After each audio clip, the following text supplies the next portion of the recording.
जय श्रीमन नारायण। ए पर जे टिप्पणी हम करे जा रहल बा रामानुजदास श्रीमान गट्टू वेणुगोपाल स्वामी जी के द्वारा दिहल गयल बा। अध्याय 13 क्षेत्र क्षेत्रज्ञ विभाग योग श्लोक 12। ज्ञेयं यत्तत् प्रवक्ष्यामि यज्ञात्वा अमृतम् अश्नुते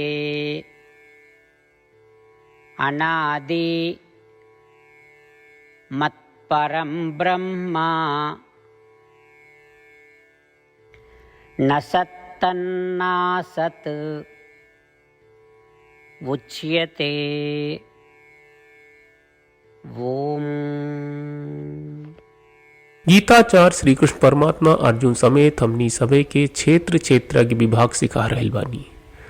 परमात्मा कहत बाणन कि अर्जुन अब तक हम आत्मदर्शन आ आत्म साक्षात्कार के प्राप्त खातिर 20 गो गुण के जिक्र कहले बानी। अब हम रौरा के आत्मा के बारे में बतावत बानी।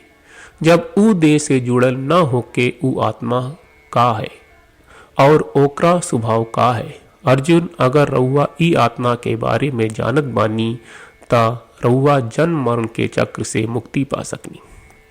अर्जुन आत्मा के कौनो उत्पत्ति नहीं के, आत्मा के जन्म नहीं के। आत्मा बहुत छोट बा, आत्मा शुद्ध बा, आत्मा हमरा अधीन बा।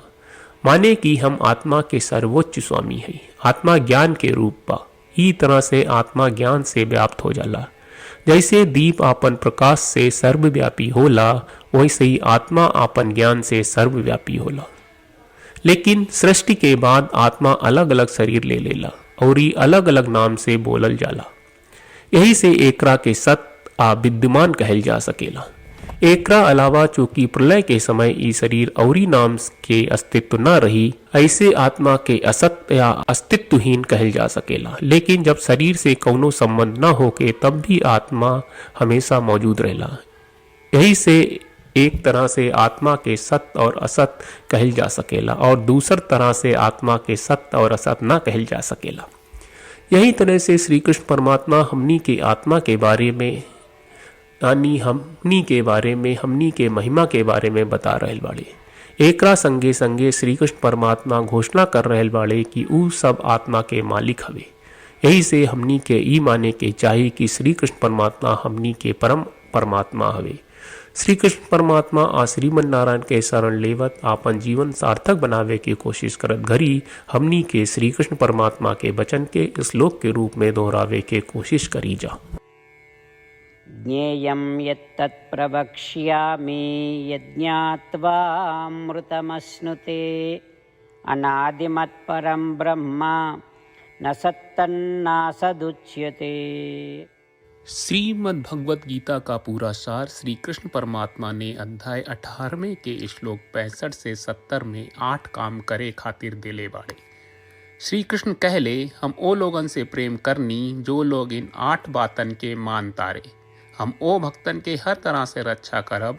श्री कृष्ण परमात्मा के द्वारा बोलल गईल संपूर्ण भगवत गीता सुनला के बाद अर्जुन कहले करिष्ये वचनम त्वा, जेके मतलब बा कृष्ण मैं उही करब जौन आप कही।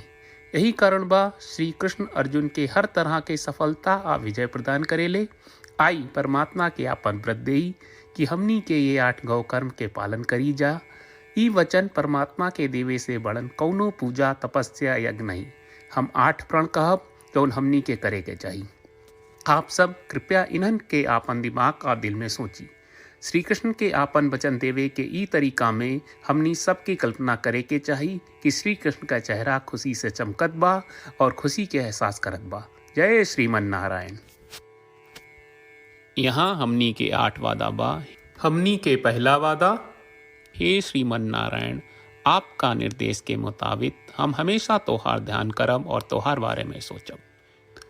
हमनी के दूसर वादा, हे श्रीमन नारायण आपका सलाह का अनुसार हम हमेशा आपका भक्त रहब। हमनी के तीसर वादा, हे श्रीमन नारायण हम आपन सब काम तोहरा सेवा के रूप में और तोहरा संतुष्टि खातिर करब। हमनी के चौथा वादा, हे श्रीमन नारायण, जैस की आप माने के कहले रहलू, हमरा बहुत विश्वास बा कि हम आपके होई और हम हमेशा आपन दोनों हाथ जोड़ के आपके नमस्कार करब और आपकी पूजा करब। हमनी के पांचवा वादा, हे श्रीमन नारायण, हमरा के तोरा बात माम एकम शरणम ब्रज 1866 याद कहले, जहाँ आप हमरा के आपन का अर्पित करे का कहा। श्रीमन नारायण, मैं हमेशा तोहरे शरण में रहब। हमनी के छठवां वादा, हे श्रीमन नारायण, हमरा के तोहरा बात माँ सुचहा 1866 याद कहले कि आप हमनी के शोक ना करे का आश्वासन दे रहे बड़े, हम अब और शोक ना करब। हमनी के सातवां वादा, हे श्रीमन नारायण, आपने हमरा खातिर श्रीमद् भगवत गीता के वितरण करके हम सबके कृपा कहले और आशीर्वाद दहले बा। हम वादा करत बानी कि रोजाना कम से कम एक श्लोक पढ़ब या सुनब। हमनी के आठवां वादा, हे श्रीमन नारायण, आप गीता के पूरा मानवता तक ले गयलू। हम गीता में आपके दिव्य वचन के उन भक्तन तक पहुँचावे के प्रयास करब जे गीता से अपरिचित बा। हे श्रीमन नारायण, हम उई करब जौन तू करे का कहब। हम ऐसन व्यवहार करब जैसन आप चाहत बानी और हम खाली आपका खातिर काम करब। श्रीमन नारायण के रोज आपन वचन देहल कि हम ओइस करब जैस आप कहत बानी, ई अपने आप में बड़न पूजा बा। श्रीमन नारायण, करशे वचनम त्वा। श्रीमन नारायण, हम तोरे निर्देश के मुताबिक काम करब। सर्वम श्री कृष्ण अर्पणम अस्तु। जय श्रीमन नारायण। ज्ञेयं यत्तत् प्रवक्ष्यामि यज्ञात्वा अमृतम् अश्नुते अनादि मत्परं ब्रह्म न सत्तन्नासत् उच्यते। ओम। ज्ञेयं यत्तत् प्रवक्ष्यामि यज्ञात्वा अमृतमश्नुते अनादिमत्परं ब्रह्म न सत्तन्नासदुच्यते। जय श्रीमन नारायण। सब भक्त लोगों से विशेष अनुरोध बा, जीवन में हर चीज में हमनी के तत्कालिक और प्रभावशाली परिणाम की अपेक्षा रहला। एकरा खातिर आइए रोजाना 1 मिनट के समय निकालल जाए और नारायण आश्रम पढ़ल जाए।